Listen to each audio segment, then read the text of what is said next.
it water with the sheep in the box?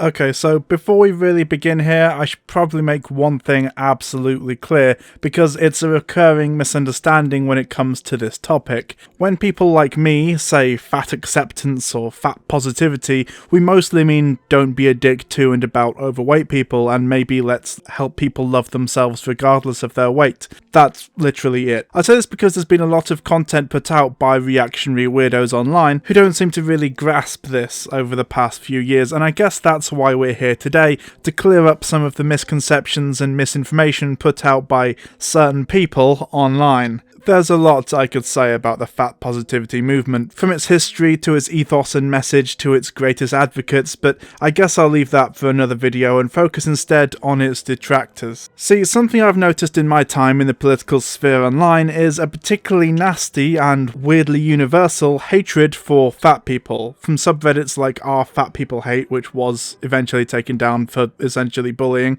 to r fat logic, which I believe is still active, to the many reactionary YouTube videos from people who are definitely very secure in their masculinity, to opinion pieces on major news sites and blogs. This isn't really unique to the right either, though it tends to be more vicious from them. I've seen a ton of lefties and liberals being particularly cruel to overweight people online, and frankly, cut it the fuck out. Regardless though, this vicious trend seems to be based not on facts or logic or any kind of empathy which we lefties claim to hold as a guiding principle, but a visceral revulsion, a disgust response more than anything. Problem is, most people prefer to have at least a little more justification than that for their disdain for groups of people, so they'll often use one of the arguments I'm about to cover in order to do so. This is often not even conscious, and the difficult part is getting people to see that, and my hope is that if that's you, this video will at least make you think a little more about why you feel the way that you do. Right, without further ado, I guess let's jump into what in my experience are the most common arguments used to attempt to discredit or attack the fat positivity movement. This point in particular is fascinating to me because my personal physical and mental health has run the gamut from refusing to get out of bed for days at a time, existing entirely on takeaways, to waking up at 6 AM and deciding to spend 2 hours in the gym every day before work, and it has been fascinating to see the different ways people react to my varied lifestyle choices and body fluctuations. For example, in university I worked out that I could go for about 1 week every month not eating anything but drinking 5 Strongbos a day, and technically be below my calorie limit on some calorie counting app I had at the time. I lost a bit of weight doing this, but suffice to say it wasn't the healthiest choice I could have made. That didn't stop many people I knew saying how much healthier and better I looked though. Likewise, when I was with my ex and things in the relationship were going badly, I would work out in the gym before work every morning, as mentioned, not because I wanted to be healthy or because I really cared about fitness or whatever, but because I felt terrible emotionally speaking. I wanted to both release my frustrations and also punish myself and my body for what I perceived to be deserving to be hurt. I would push myself way beyond what was healthy simply because I wanted to hurt myself. Likewise, I would eat microwave rice and dried chicken breast for every meal because I thought I didn't deserve real food, but again, people noticed that I'd been working out a lot and eating less sugar and fat and jumped at the chance to compliment me, and that was really quite depressing. Now, however, I'm a bit of a chubby dude, but I cycle 8 miles a day to work and back, and mentally I'm in a pretty good place, but I still get family members remark on how I let myself go, even though in reality I'm way healthier than I have been in a very long time, certainly healthier than I was when I was significantly thinner, both mentally and physically. Personal anecdotes aside, I feel like we really need to discuss the distinctions between weight, fitness and strength, because there's a lot of misinformation and misunderstanding about these terms, especially in this conversation. For example, would you call this person fit? And if so, would you also call this person fit? And if not, why not? Because both of these men have been crowned Britain's strongest man in the past. And I mean, if you're going to say that legendary powerlifter Glenn Ross, who was crowned Britain's strongest man 3 years in a row, 1999 to 2001, and who looked like this in his prime, is unfit, then we have to have a discussion around what fitness really means. Because whilst a lot of gym goers often take aesthetics into consideration, having a six-pack doesn't make you healthy. In fact, in many so-called fitness forums, there's a common mantra regarding cardio cardio, which is cardio kills gains, meaning that often people like this dude may be huge and may look intimidating, may have huge leg muscles even, but be unable to run any amount of distance or have trouble climbing a flight of stairs. Of course, there's a whole separate conversation to be had around whether or not top athletes of any kind, especially when it comes to shit like strongman competitions, where competitors' diets are just astonishing, could be described as having a healthy lifestyle. But do we call people who look like this unhealthy based on those assumptions? Do we fuck? Likewise, when it comes to BMI, there's a lot of misconceptions which we could go into here, but suffice to say that it's similar to IQ in that it's largely unhelpful bullshit based on bad science and largely considered outdated in the scientific community, despite its great reputation and common usage in the medical field. I'll leave sources in the description to further expand on this, but honestly I don't want to spend the next hour talking about BMI, so suffice to say that it's unhelpful nonsense and its creator specifically said it shouldn't be used prescriptively, but of course was ignored, so here we are. Look, let's be honest here, nobody normal cares about other people's weight. When you're concerned troll about that shit, you're basically just using it as an excuse to continue to hate fat people for no reason, or more likely as a tactic to make them feel bad about themselves with faux concern. Maybe if it's someone you care about I could understand, though not agree, but even then, calling your loved ones worthless fat fucks isn't even going to be much help when it comes to helping them lose weight, is it? And if you don't want to abuse fat people, if you believe that we should treat them with respect and empathy, regardless of their weight and body type, then welcome to the fat acceptance movement, I guess. Also, like, if you're going to give fat people shit for their lifestyles, why aren't you doing the same to smokers or people who drink alcohol, or literally all university students? Well, the simple answer is that as a society we've decided that fat people are an acceptable target for mockery and abuse, so the health excuse is just sort of tacked on as a justification for doing what people were already going to do, attacking fat people. It was never about health, but even if it was, I would still disagree and push back against this idea, because health isn't and should never be a reason or justification for mistreating people. I mean, what's the alternative? State-enforced workout and diet regimes? That sort of thing is how you get into a certain people are a drain on society kind of situation, and that's, well, it's not great, is it? Not only is health a relative idea anyway, unhealthy people are still deserving of love and life and respect, so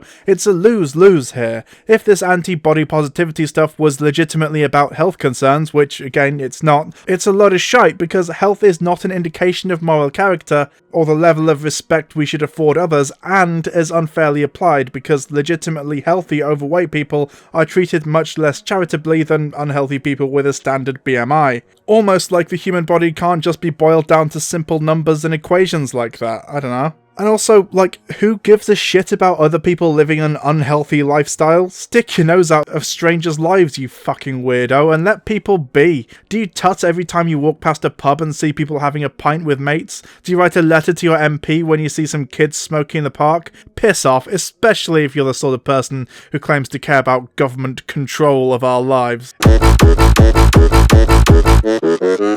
So here's the thing. No, it doesn't. Even if that was the stated goal of the fat positivity movement, which it isn't, a few fringe activists pushing for sweeping societal change like that is simply not going to have any effect on a grand scale, at least in the short term. We live in a society that vilifies and cruelly mocks overweight people in media and in the street. The best representation a fat person can hope for in our modern media is like a sassy sidekick or a hedonistic comic relief character whose only purpose is to make jokes about being fat, bodily functions and their sex life. Every character Rebel Wilson has ever portrayed, Pam from Archer, or any number of sassy fat sidekicks in movies, basically. A few people saying maybe we should treat overweight people with at least a modicum of dignity and respect are not going to be able to change the tide of overwhelming cultural attitudes that have lasted for centuries overnight, but that's not even the fucking point of fat positivity in the first place, so even if it was a possibility, basically no one wants it, so why bother getting upset over it? No, see, the idea here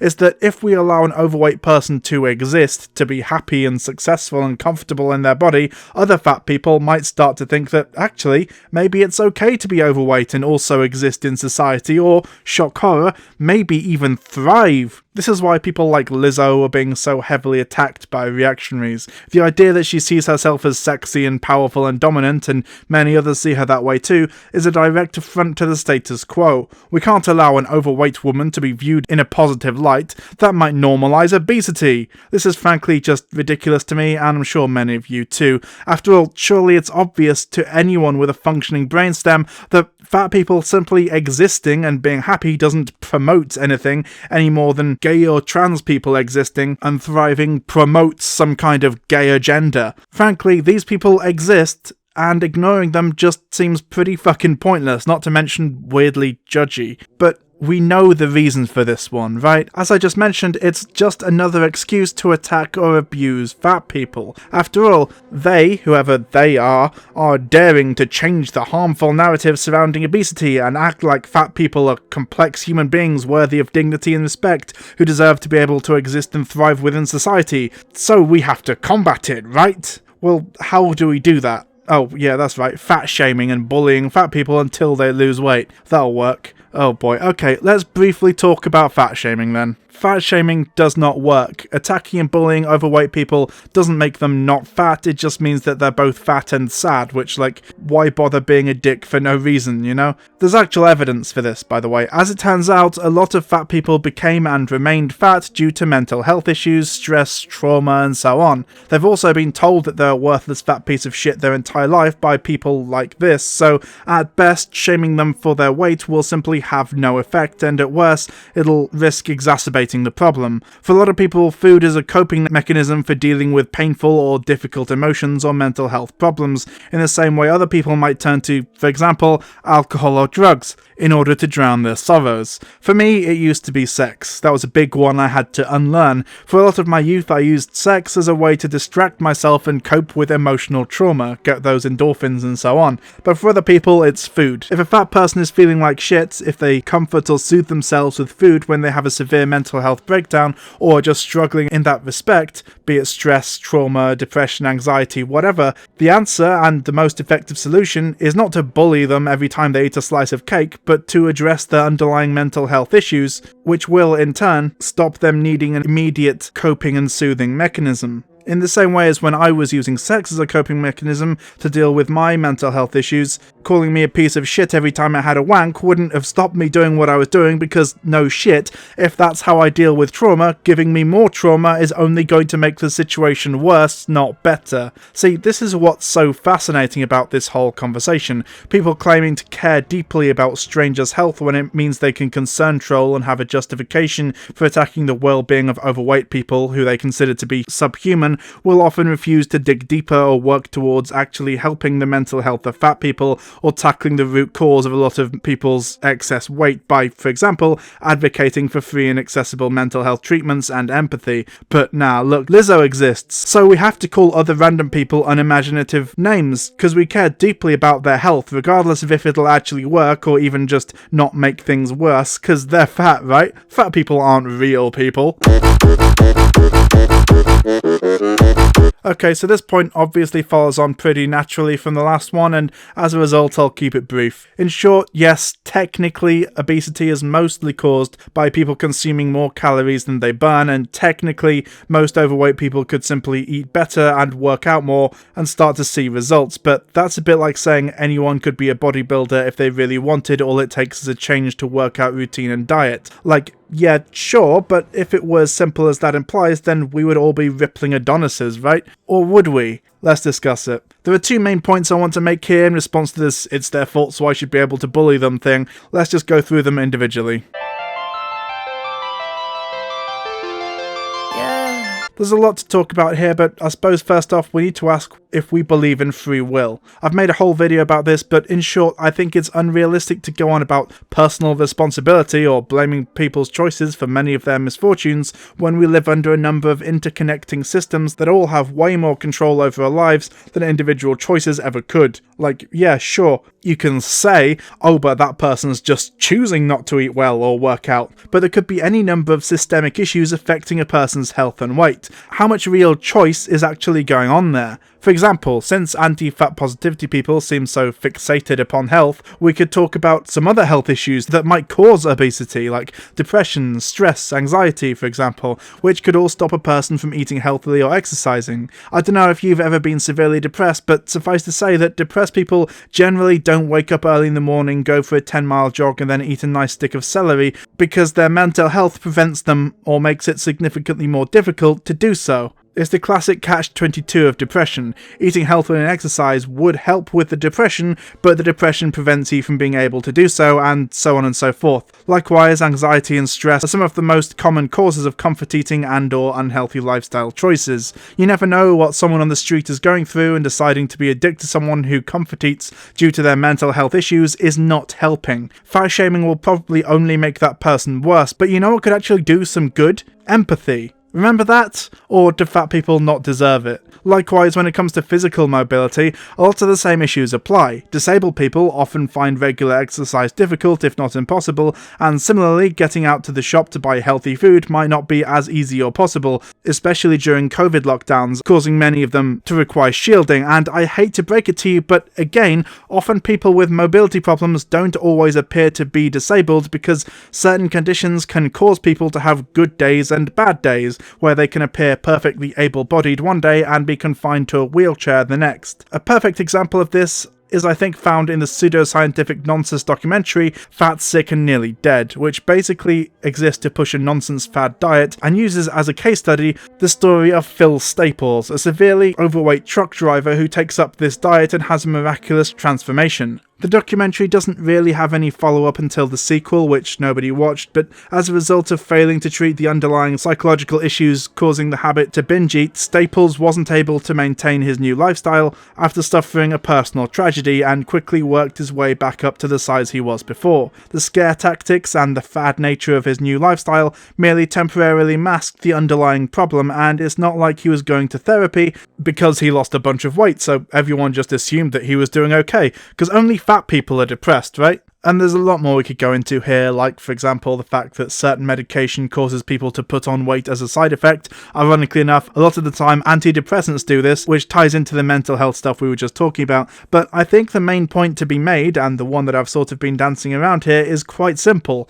Capitalism. It's an incredibly well-documented phenomenon at this point, but just to be completely clear here, poverty is one of the biggest causes of obesity in the Western world. Because as it turns out, unhealthy food costs like half the price of the healthy alternative. Just as an example, I can go down to my local corner shop and maybe buy a packet of grapes that would last a couple of days tops before they start going off for £2, or I could buy a packet of custard creams that will be like 20 times the calorific content and sugar and could last for weeks for a quarter of the price or less. And imagine you're on the poverty line and you're faced with decisions like this in every aspect of your life, and especially your diet. This, coupled with a drop in wages alongside the increase in hours worked that's taken place over the past few years despite the massive rise in productivity that has coincided with it, means that often working class people are forced to work themselves to the bone simply in order to get by, and usually are so exhausted by the time they get home at the end of a workday, especially if they work a taxing or physical job,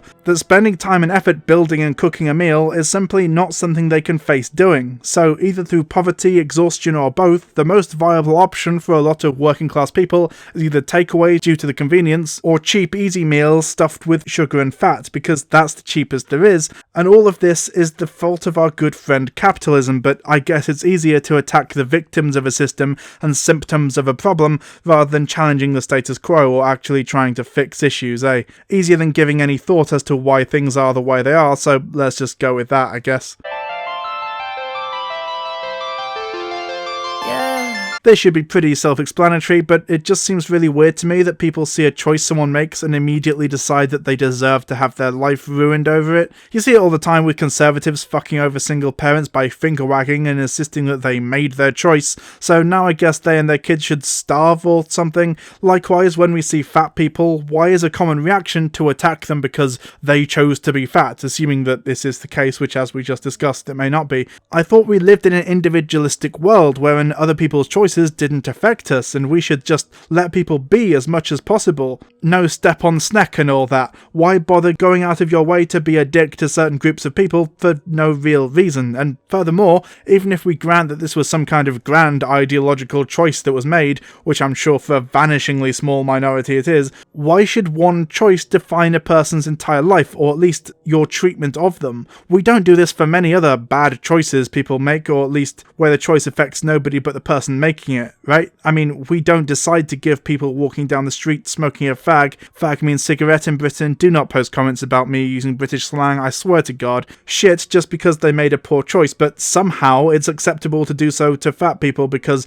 they chose to be fat. I don't know, it just seems really weird to me that anyone really cares that much about other people's personal lives, especially when it affects basically nobody other than the individual making it, and comes from people who claim to care deeply about individual personal freedoms, because apparently that freedom is unacceptable when it's used to do something they disagree with for arbitrary reasons.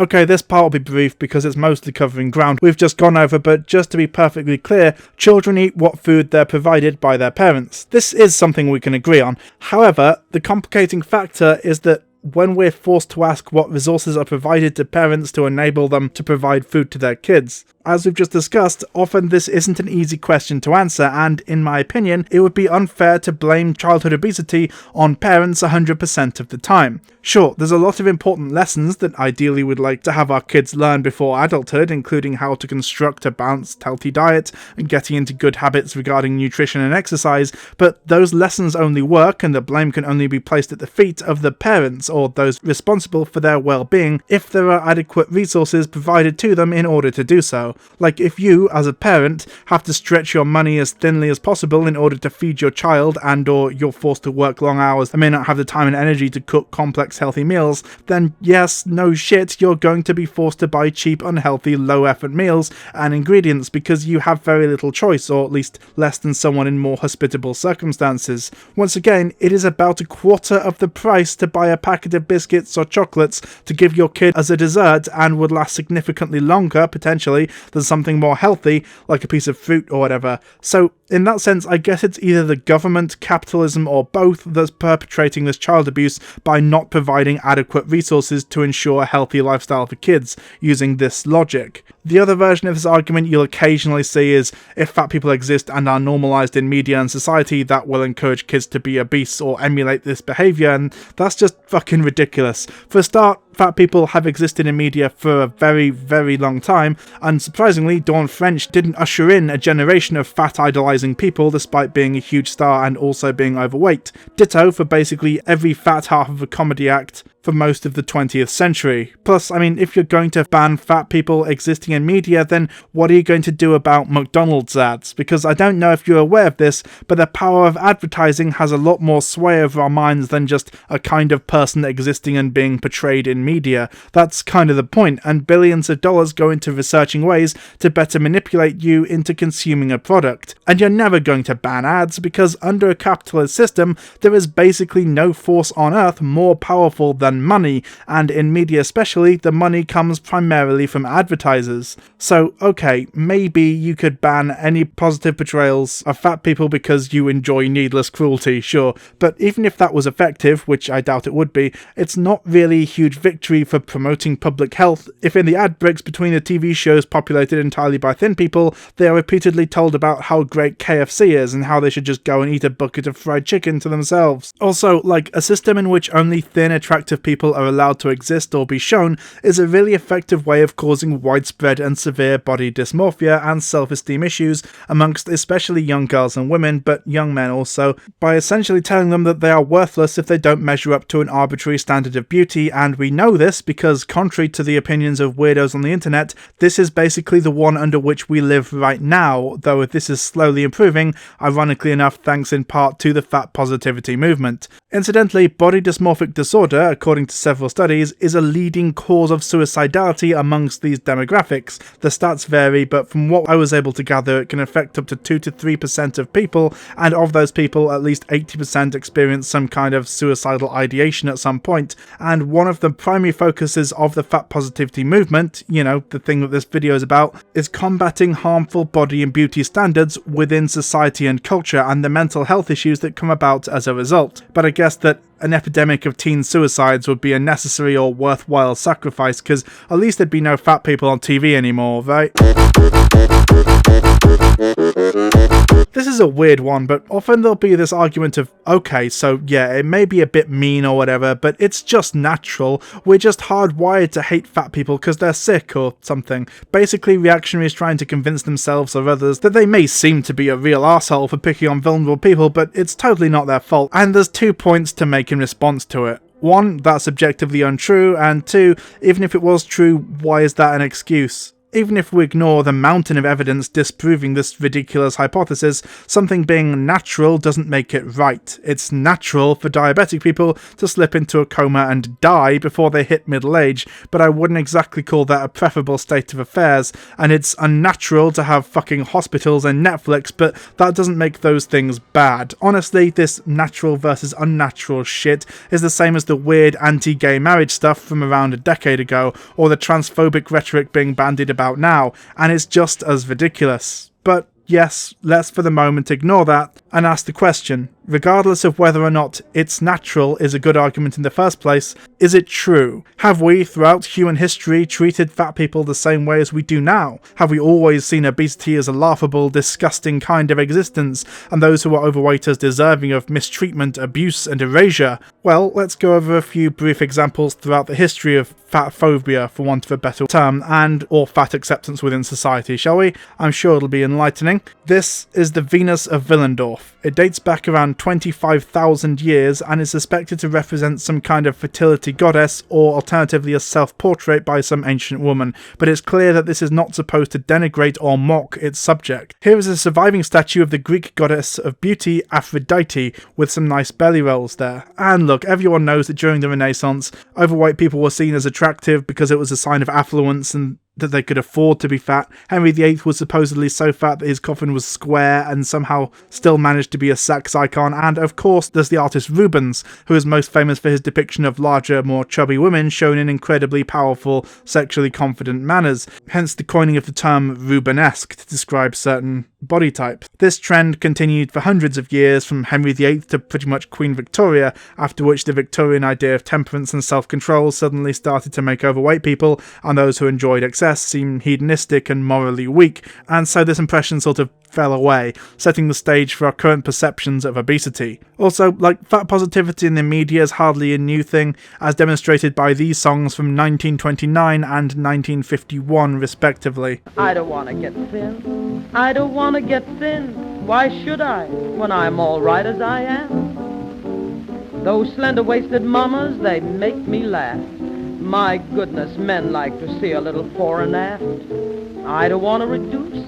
Furthermore, what's the use when the men follow me around like Mary's lamb? Why try to deny it? She's just what I like. If she goes on a diet, I'll go on strike. The bigger the figure, the better I like her. The better I like her, the better I feed her. The better I feed her, the bigger the figure, the better the figure, the more I can love her. And I'm not really arguing that this is a good thing or not, incidentally. A lot of fucked up things happened in the past, and I'm not going to argue that because some people in the Middle Ages liked to jerk it to paintings of larger women, they were in some way objectively correct, but I just wanted to point out that these attitudes can and have changed over time, and as a result it's pretty clear that our perceptions of fatness are due not to some intrinsic, hardwired, natural hatred and fear of people who are sick or whatever, but actually more the result of societal standards and socialization, and above all, we can change that. So maybe just stop being a dick to fat people, yeah? Big girl, you are beautiful. As I always say at the end of these videos, if you came in here being extremely anti-fat positivity, I hope I was able to, if not persuade you, then at least cause you to think a little bit more deeply and more critically about why you hold the positions that you do. Fat people are not necessarily unhealthy, and attributing health to thin people is a bit rich, unless you want to argue that meth addicts, who are usually quite thin, are healthy because they're thin.